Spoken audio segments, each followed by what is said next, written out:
That means when we are talking about the given, that means we are talking about the two techniques. Shorthand is actually the technique of two things. When I am talking about the thing, that means I am talking about the skills. The first skill is that is shorthand. That is shorthand. And when we are talking about the shorthand, that means it is the opposite of longhand. It is opposite of Long. First, you have to know why you are choosing this subject of stenography. पहले आपको ये देखना है क्यों मैं इस मैदान की ओर आया जिसको हम शॉर्ट हैंड कहते हैं पहले ये दिमाग में होना चाहिए. So for that I have been invited here. That is introduction to shorthand and consonants. Now consonant is the base of the shorthand. Before I am landing on consonants, you have to know what do you mean by shorthand. So don't get confused. Shorthand is the skill. It is the art. I remember Professor Sweet. When you are talking about your book, that's the book of Pittman Shorthand. You will see the definitions of Professor Sweet as double-E-T, as W-E-T. Professor Sweet has given the definition of shorthand. You can see also in your book. Professor Sweet has defined shorthand that it is nothing, but it is art and science. It is art and when we are talking about the art, that means you are knowing the skill. You are going to implement any skill. And when we are talking about the science, that means we are applying anything on it. समझ में आपको बात आ रही मैं क्या कह रहा हूँ? Yes, sir. मैं कह रहा हूँ कि ये जो शॉर्टहैंड है, प्रोफेसर स्वीट हमारे यहाँ एक प्रोफेसर गुजरे हैं. जब आप अपनी किताब की ओर मुताला करेंगे, जो आपको निसाब में सिलेबस में आपकी जो किताब है, उसमें जो पिटमैन है, हालांकि 1838 में उसका जन्म हुआ उस किताब का, तो 1838 के बाद उसने प्रोफेसर स्वीट से मदद ली ताकि आप लोगों को अच्छी तरीके से समझ आए what do you mean by shorthand. तो प्रोफेसर स्वीट क्या कहते हैं? वो कहते हैं शॉर्टहैंड कुछ भी नहीं है, ये आर्ट एंड साइंस है. आर्ट किस तरीके से? मिसाल के तौर पर आई हैव सीन, यहाँ पर हमारे यहाँ बिस्मा है, बिस्मा ने मेहंदी लगाई है. सब में बात आ रही है? अब जिसने लगाई that means she knows the art of mehndi. समझ बात थी वहां पे का आवा तो साइंस कैसे है? पहले उसने जाना, उसने अप्लाई किया थ्योरीज के हिसाब से, लॉज के हिसाब से कि किस तरीके से मुझे ये मेहंदी लगानी. That means this stenography is the subject, it is the skill of art as well as science. यहाँ तक समझ में आ गया सबको? सबको इसमें कोई प्रॉब्लम ना? Actually, the subject is stenography. Actually, the subject is stenography. But now, today, we refer it as shorthand. We refer it as shorthand. Shorthand, or we can say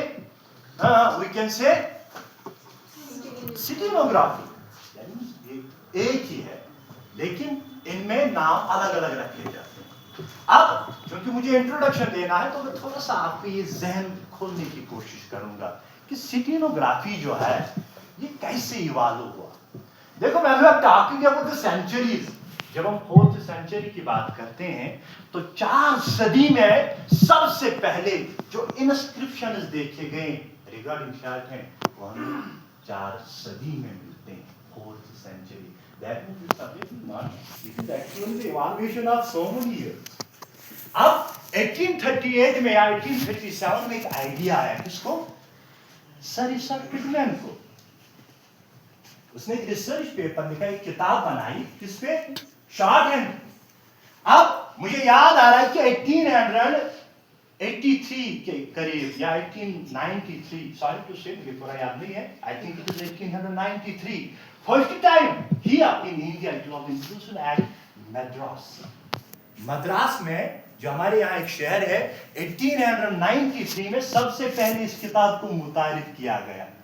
एक एसोसिएशन बनाई गई पहली दफा हिंदुस्तान में 1893 में, और उसमें जो चीफ ऑर्गेनाइजर थे, जो उस कमेटी के मेंबर थे, वो चीफ ऑर्गेनाइजर खुद सर साहब। समझ में आपको बात आ रही है? Yes, sir. तो ये जो शार्ट हैंड है, it is actually the twin arm. अब कैसे ट्विन आर्म है? अब धीरे धीरे ये जो है, मुझे याद है मिस इमली का मुझे याद नाम आ रहा है, शी वाज द फर्स्ट। हालांकि ये जो सब्जेक्ट है ना, ये मर्द का सब्जेक्ट था पहले तो, लेकिन बाद में मिस इमली थैंक गॉड सबसे पहले उसने ये पढ़ा, मिस इमली उसका नाम था, तो उसने फिर बाद में वुमेन एम्पावरमेंट के तौर पे ये खवातीन तक भी ये सब्जेक्ट इंट्रोड्यूस किया। नाउ हो सकता है आप में से कोई ऐसा होगा जिसके जहन में ये सवाल आ रहा है, we are reading, we are actually present here, हमें ये क्यों पढ़ना है, आखिर इसमें हमें क्या जरूरत है? तो शॉर्ट हैंड क्यों हम पढ़ते हैं, तो मैं कोशिश करूंगा कि आपसे जानूं कि why you are choosing this subject of stenography. हालांकि हमारे यहाँ we have alhamdulillah we have 1400 above languages which you are going to taught। जो हमारे जब हिंदुस्तान की बात करते हैं तो हमारे बहुत सारी जुबानें हैं जो बोली जाती है और बाज़ाब्ता लिखी जाती है। अब आपको पता है बोली और जुबान में क्या फर्क है? You are able to differentiate what do you mean by बोली and जुबान? एक तो बोली होती है, दूसरी होती है जुबान। किसी को पता है इनमें क्या फर्क है? जो मदर टंग होती है उसी को शायद। होय माशाल्लाह, दिस इज टोटली रॉन्ग। अब देखो, बोली उसको कहते हैं जिसको बाज़ाब्ता नहीं लिखा जाता, जिसको बाज़ाब्ता लिखा नहीं जाता, और जो जुबान है वो बाज़ाब्ता तदरीस का हिस्सा बनती है। तो हमारे हिंदुस्तान में हजारों की तादाद में बोलियां बोली जाती है, लेकिन उससे भी ज्यादा हमारे यहाँ जुबानें बोली जाती। अब हमारे पास अगर हजारों की तादाद में जुबानें हैं तो क्या मजबूरी है? हमें क्यों सीखना है इशार है? हालांकि this is the system of phonetic sounds, it is also the language, it is not the ordinary language, it is the I think superficial language phonetic system. लेकिन क्यों पढ़ना है, व्हाई? तो मैं आपसे जानने की कोशिश करूंगा हमें क्यों पढ़ना है। हमारे यहाँ हजारों की तादाद में जुबानें हैं, तो हम ये क्यों पढ़ने जा रहे हैं? इससे हमें क्या कोई फर्क हो सकता है? कुछ मदद मिल सकती है? हम उर्दू पढ़ते हैं अल्हम्दुलिल्लाह, हम अंग्रेजी पढ़ते हैं, हम काश्मीरी पढ़ते हैं, हम हिंदी पढ़ते हैं। ये सीक्रेट लैंग्वेज है, ये सीक्रेट लैंग्वेज है। माशाअल्लाह। और कोई? टाइम बचाने के लिए टाइम बचाने के लिए आप देखो कैसे। और talking about sorry to say अब मैं क्या कर सकता हूँ? Sorry to say the shorthand is 6 times, please attend towards me, the shorthand is 6 times faster than ordinary language। समझ बात आ रही है? और ऑर्डिनरी लैंग्वेज में अगर 1 मिनट के हवाले से बात करेंगे हिसाब से, तो इंसान ज्यादा से ज्यादा 30 हरूफ लिख सकता है 1 मिनट में। और अगर टॉकिंग अबाउट द शॉर्टहैंड, तो हम यहाँ से 80 to 110 वर्ड्स पर मिनट लिख सकते हैं। समझ बात आ रही है? So it is a big difference between ordinary language and this shorthand.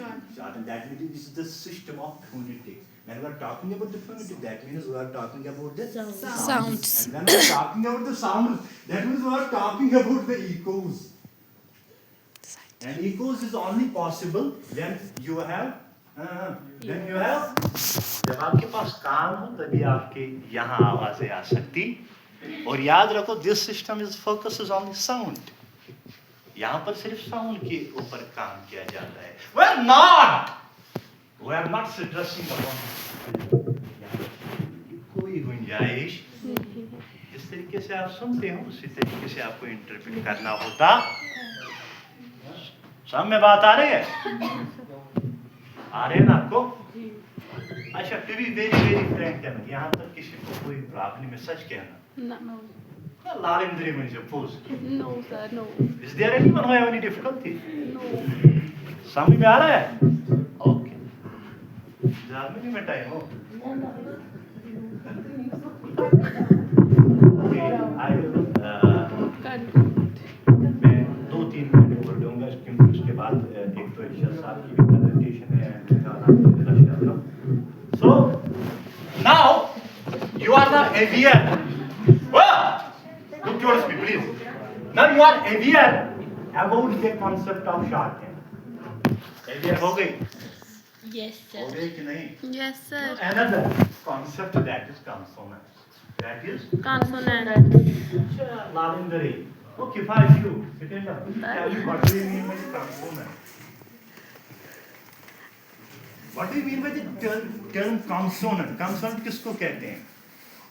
ना जो भी आपको समझ में आया होगा. एक बात सुनो मेरी, हम यहाँ पर खुदा न खास्ता किसी को ना तो इंफीरियर दिखाना चाहते हैं ना सुपीरियर. हम सारे सीखेंगे. I have been labeled as the collaborative knowledge, collaborative teaching. इसे सीखते हैं. जो मैंने सीखा है वो आप तक मैं पहुंचाने की कोशिश करूंगा और जो आपने सीखा होगा मैं खुद सीखूंगा. हाँ, कंसोनेंट किसको हम कहते हैं? कोई टेंशन नहीं, कुछ भी. Please.